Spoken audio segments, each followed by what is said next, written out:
लगता है इनकी सरकार में कानून व्यवस्था जीरो हो गई, इनकी जीरो टॉलरेंस की पॉलिसी जीरो हो गई। और अस्पताल का हाल तो ये है, मुझे याद है एक रात में लगभग 11-11:15 बजे जग रहा था और इसी गोंडा की एक खबर मैंने देखी टीवी पर जो चली, एक श्रीवास्तव परिवार, उसके परिवार के सदस्य डॉक्टरों से लड़ रहे हैं और डॉक्टर से ये कह रहे हैं कि तुमने इंजेक्शन लगा दिया मेरी परिवार के सदस्य जिसकी जान चली गई, वो गर्भवती महिला की। वो दिन और आज का दिन, बताओ स्वास्थ्य व्यवस्थाएं क्या है, बच्चों की कितनी जान जा रही है। अगर कोई गर्भवती महिला है, कोई पीड़ित है, बीमार है, क्या इलाज संभव है? और फिर भ्रष्टाचार का क्या बोलना।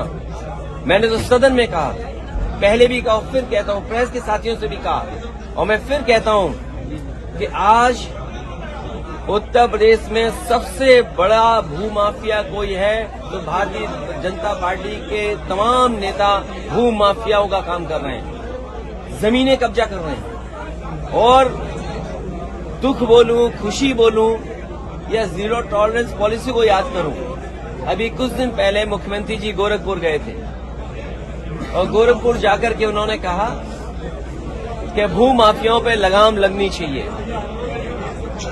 अगर मुख्यमंत्री जी अपने क्षेत्र में ये सोचते हैं कि भूमाफियाओं को लगाम नहीं लगी है, तो बताओ गोंडा में कैसे भूमाफियाओं की लगाम लग जाएगी?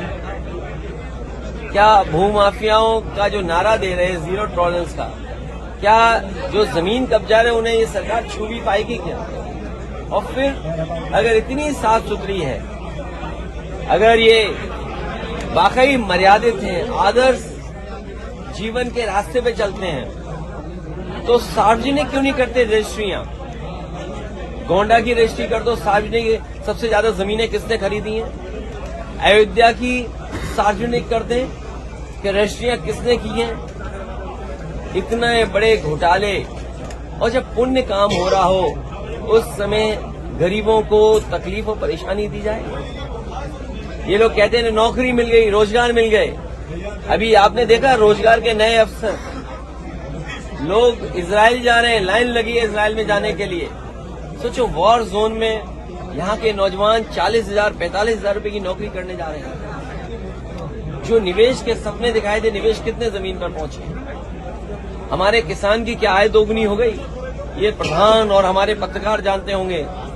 ये जो विकसित भारत का जो नारा देकर के आयोजन चल रहा था, क्या प्रधानों से पैसे